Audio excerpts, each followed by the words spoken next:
Welcome to the Ops Experts Club. If you're at all interested in anything we talk about here in this episode, go ahead and check out the description down below and click any of the links there. Or if you just want to know more about us, click the links below. Now on to the episode.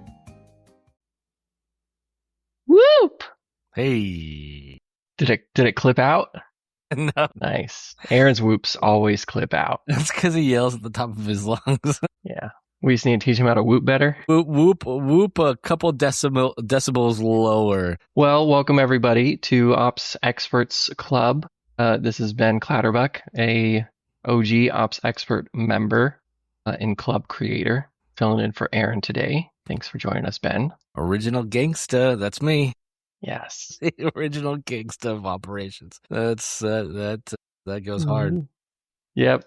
And if you do the double experts clubs and head over to Coffee Experts Club, you might recognize him from there. Yep, over there as well. I actually got to talk to David today over there. He's runs shipping and logistics for Coffee de los Mayas. So that was a cool conversation. Nice. Yeah, that's cool. A little cross-platform advertising for you there. Yes. Well, today we have a small discussion as we normally do.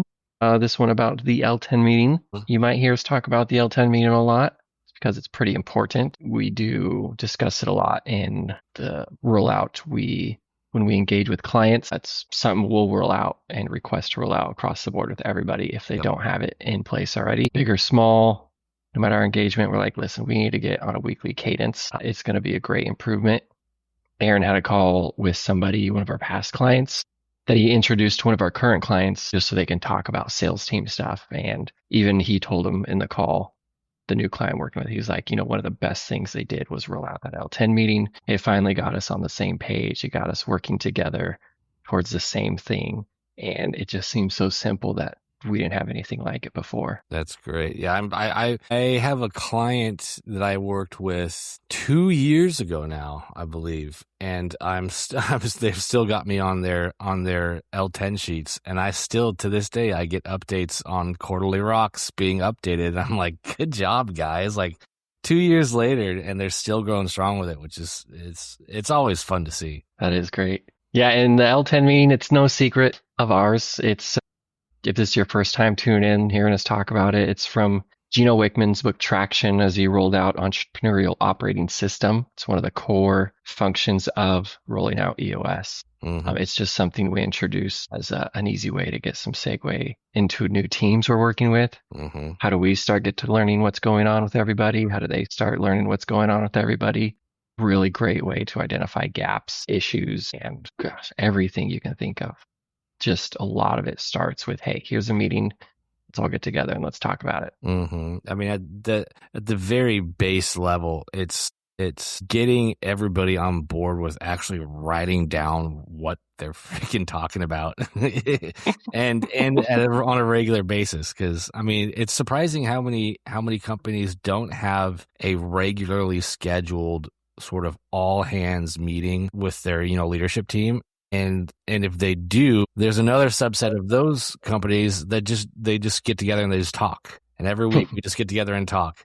Like, these are great ideas. That's a great idea. Wow, big ideas everywhere. Everybody's got ideas, and nobody writes them down, so everybody forgets about them 3 days later. And that's a lot of what keeps companies and clients stuck in where they are. Is like everybody's got these ideas, but nobody's writing them down. Nobody's they're implementing maybe one out of the 8 great ideas they have every week. And so stuff just gets lost. Yeah, that's so true. Even when it's not lost, there's no ownership, no follow through, nobody to check back in on it. It's what happened to that. That might have been lost. It's also, hey, we don't have time for any more ideas, you guys. We've got 10 ideas are already in the middle of this quarter. Can we just write it down and save it for later? And maybe in 3 months, it's no longer a good idea. Yeah, that's the exact other side of the coin is like, guys, I don't have any more bandwidth. Like I'm still working on the 6 amazing ideas that we wanted to roll out.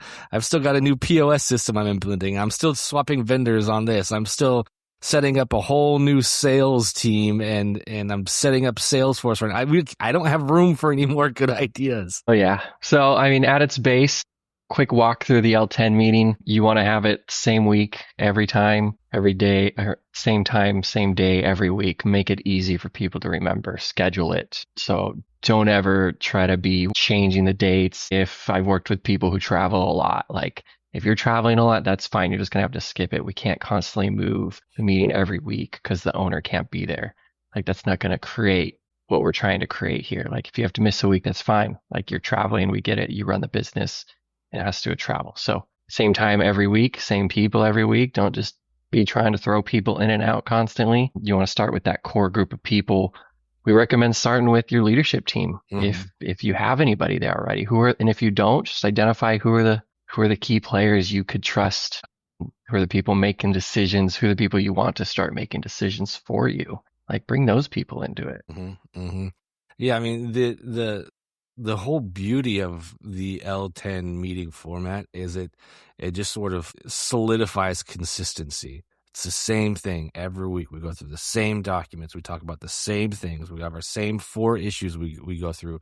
It's always at the same time so that I'm not like scrambling to try and get a project done because you shifted the L10 meeting up to Monday instead of it usually being on Thursday. So if consistency is the key, constantly changing it or constantly adding and removing people to it, just it kind of erodes that foundation that we're trying to create. And to be honest, most of the clients that we come and we start this foundation with, it is chaotic in their company because there's no consistency. They're usually relying on the visionary who's typically not good at consistency.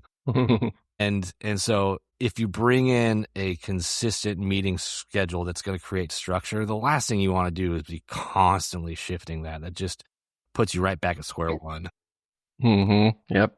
All right. So once you lock in on that date and time, the agenda is pretty simple every week. We've got the segue. That's where we start out. We start on time too. So if people are rolling in late, I try to kick it off at no more than 1 minute after when we're supposed to start. And people realize, and they tend to know after that, like, oh, I need to show up on time because I'm coming in late. So segue your personal and business best. I love this part. We're all people outside of work. So let's just share a little bit. Let's share some wins personally, and then let's share some wins business-wise. You like that part, Ben? Yeah, until like my life is so boring that I'm like, well, the coolest thing I did was make dinner last night. That was the coolest thing of my week. No, it is nice though. It's nice to be, and it's easy to, some people get in the habit of like, why don't we just cut that part so we can spend more time on the issues, on the business? And I try to always say like, yes, we can do that, but like the whole point is to like take a breather for a second. Like we've got a lot of big stuff we've got to go through. Let's just take a breather out at the gate and say, hey, you know what? We can dive into the spreadsheets here in a second and go through all the numbers, but like, how's it going, Bob? Yep. Yeah. It kind of kicks us off as, hey, we're people first and then we're employees second. So let's kind of start that way. Yep.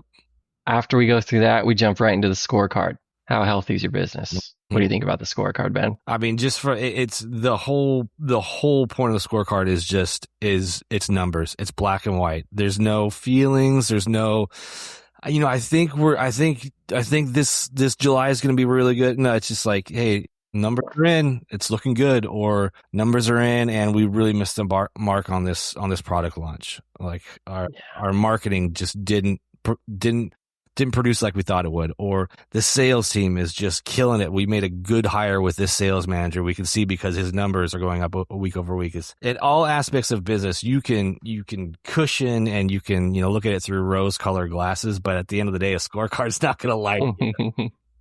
Yeah. In the scorecard, there's no right answer there. That's your own. It's unique to every business. We've got some core stats that kind of transfer over to different clients we've worked with, but make it your own. It serves you. It serves your team. What do you want it to be? Yeah, and one of the big beauties of it too is that we look at it every week, and it's updated every week. It's not month-end P&Ls. It's not month-end sales numbers. It's not, looking at marketing campaigns every quarter. It's like week by week, so you can make quick decisions. One of the beautiful things about being a small business is your ability to maneuver quickly. So as you grow and you grow into that mid-sized business, having a weekly scorecard kind of keeps your edge up when it comes to being able to maneuver, because you're looking at what needs to change week by week, nearly as real time as you can get. Yeah. After we do the scorecard, we're going to roll right into rock review. So we're hitting two big, heavy things at first. Rock review, fancy term. What projects are you working on? What are your big priorities this quarter? We call them rocks. We don't call them rocks. Traction, Gino Wickman calls them rocks because you can picture somebody carrying physical rocks. The more rocks you have, the slower they are. There's some equilibrium between actually getting enough done, meaning you're not trying to carry 20 rocks, and not carrying any rocks and just looking like you're not helping out. So just picture the ride. Yeah, just picture your team out there and they each are actually carrying 5 rocks. Mm-hmm. You're like, okay, yeah, everybody. But then you see Bob over there. He's got 0 rocks and he's just waving. That's why his personal best was amazing for the week. He's like, I've just been hanging out, dude.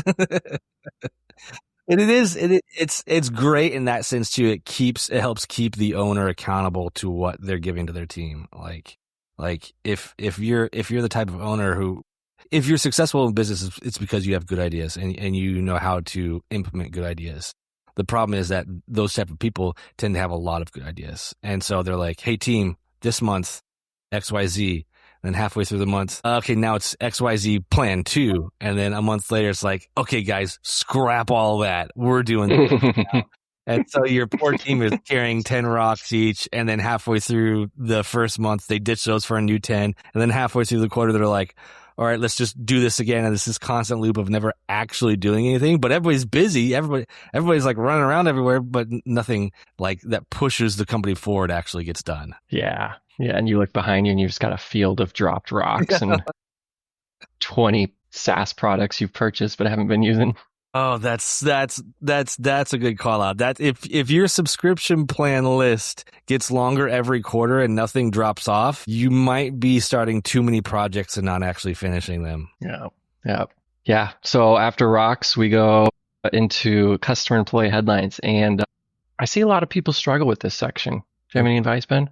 Yeah, this is usually when we roll out L10s to or at least when I do when clients, I preface this as this is a great time for customer support to chime in. If you've got a customer support team or manager, or you've got somebody who manages an inbox, or somebody who's looking at, even if you're a brick and mortar, you've got somebody who's looking at Google reviews. This is a good time for whoever that person is to say, hey guys, I'm seeing this trend with a link not working. I'm seeing this trend with this new product that we launched is everybody's posting on social media about it. That's a good spot for customer support. And then I think on the employee side, this is another great spot for the visionary to stand up and say, hey, Bob, you've been doing fantastic. I know you don't have any rocks this quarter, but you carried 30 last quarter.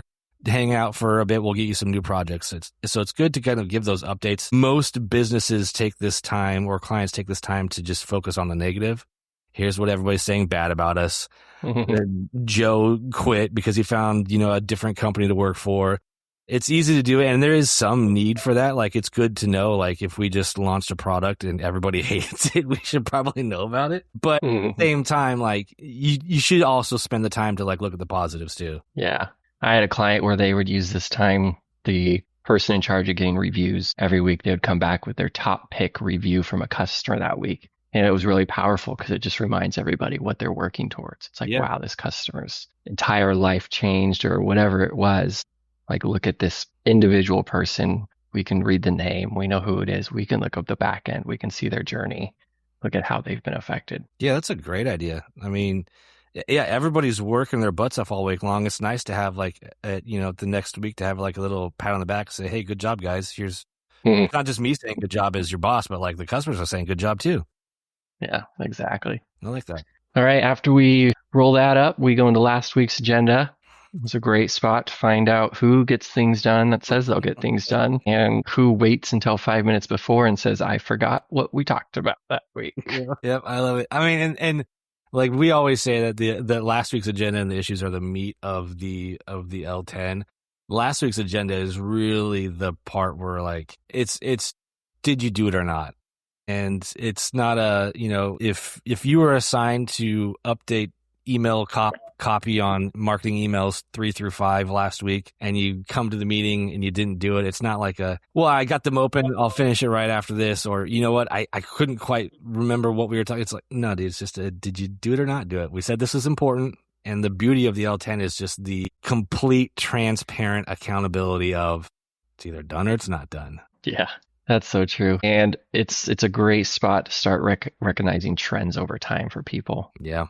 People can be self-called out for who's getting things done every week and who's not getting things done every week. And a lot of times it'll be the same people.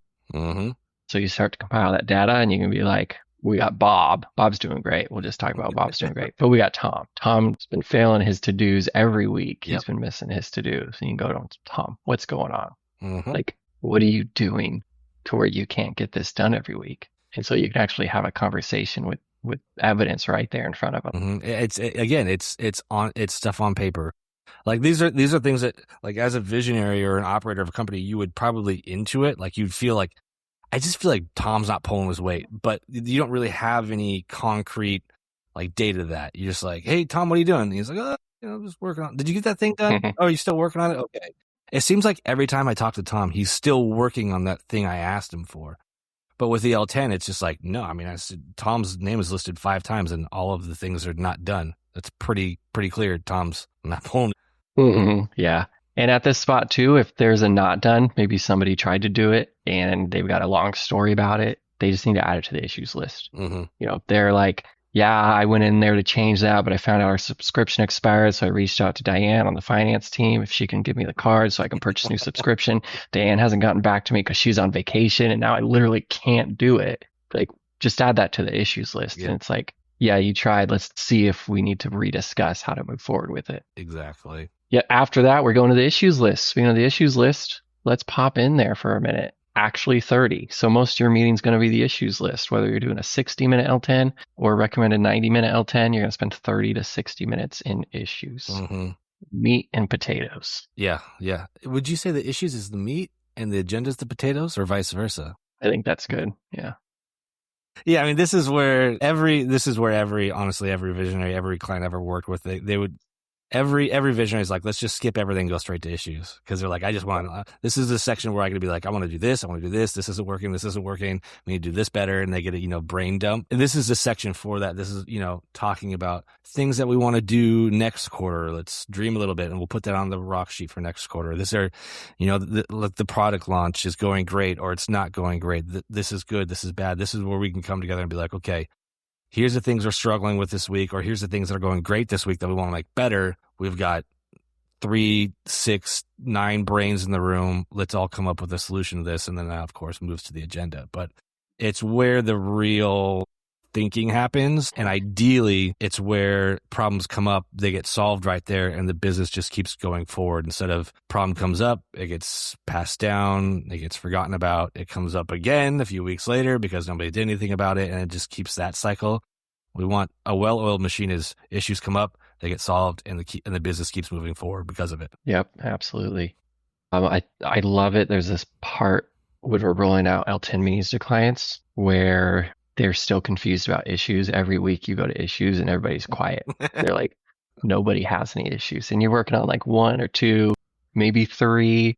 But then something like finally switches in them around 6 to 8 weeks is usually how long L10s really start to sink in. And now you start looking at the list and you got way too many issues to deal with in one meeting. You're looking at a list of 10 to 15 every week. And finally they get it. They're like, okay, this is what it's for. Mm-hmm. I mean, ideally, because if your team is using the issues sheet correctly, if they're really bought into it, they're not texting each other as often. They're not slacking each other as often because it's not an issue that's an emergency. I don't need right now to get a link from you that I don't really need until like another 2 or 3 weeks from now. So I don't need to slack you about that now. I don't need to text you about that now. I'll just put it on the issues list, and then when we talk about it next week, you'll give it to me and I'll be good.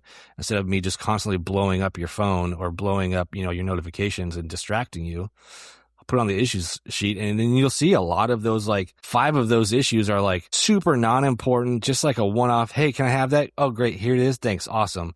But you blast through that and everybody can actually work through the day because they're not getting completely notified all the time. They're actually able to do some deep work throughout the day. Mm-hmm. Yeah, absolutely.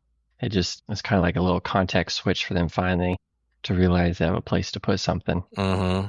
Sometimes things can just get ignored. Like, I don't want to deal with that yet. And then it gets forgotten. That's like, my now you have a spot. There's always that one person who's like, finally, I can just air everything out. And then the list goes from 2 issues one week to 25 the next week. And just one person's there. This is broken. This is broken. This is broken. I haven't gotten back to you on this. And you're like, all right, let's get to work then. Yeah, that's great. Well, and then you wrap it up. You rate the meeting, kind of shooting for a target of 8 to 9. You rate on a scale of 1 to 10. I like to tell people anything under 8. I want you to give some feedback on how we can do better as a team, not me as somebody leading the L10, not you, not just you, but what do you need to get more out of this meeting every week? Mm-hmm. Mm-hmm. I think it's underutilized sometimes. I have a lot of clients actually who will use it to rate the week in itself, rate how well they did on their tasks, rate how well they're doing with their rocks, and use it as an overall vibe check too for the, if I can use the word vibe, how the business feels for the week. And, sometimes like, hey, you know what? Sales are down. Our sales guys, I'm on the sales team. We didn't really hit our marks. I'm going to give it a 7. Didn't feel good. I want to come back next week and say, hey, because of the changes that we've implemented through our issues, I feel good. It's a 9. Yeah, that's awesome. Yep. And then you wrap it up and then you do it all over again the next week. Yes, sir. That's the beauty. Yes, sir. And that's the L10 meeting. And if you would like your own copy of our templates for the L10 meeting and a small training, you can go to thecollabteam.com/ops-traction. OPS-TRACTION. Nice. Traction. Yeah. You can get yourself a copy too, Ben, if you need one. I think I have several. But yeah, I highly recommend it. It's free, so you might as well. Yeah, love free. Any final L10 thoughts or even advice? It's weird. It's weird at first. Most people are not used to sitting through a structured meeting. You get out of college and you get into the workplace and it becomes a free-for-all for some reason, and we forget how to sit through structured meetings. But that structure, if you can stick with it, is a key foundational layer to consistency. And everybody, no matter what, whoever you ask, they want to go to work, they want to sit at their job, and they want to feel some semblance of consistency. I know what's going to happen. I know what's going on. Yes. I know what's going to be expected of me and what I'm going to be asked for. So stick with it and stick with the framework, and it adds a lot of stability to your team. Yes, absolutely. That's great advice. Appreciate it. Well, get out there and get that ops-traction L10 documents for yourself. And if you need help rolling out L10 meetings, we've got programs for that here at the Collab team too. You can reach out to us. Happy to help get those set up. Done it with, do you remember Aaron gave us a stat one time? How many? Hundreds, it's like 100, thousands of L10 meetings. It's well above thousands at this point. Yeah, we've done a lot. I know personally, I've got multiple every week. Yep, I'm running. Yes, sir. Awesome. Well, thanks, Ben, for joining me. Appreciate it. Of course. See you again next week, Experts Operations Club members. Thanks, guys.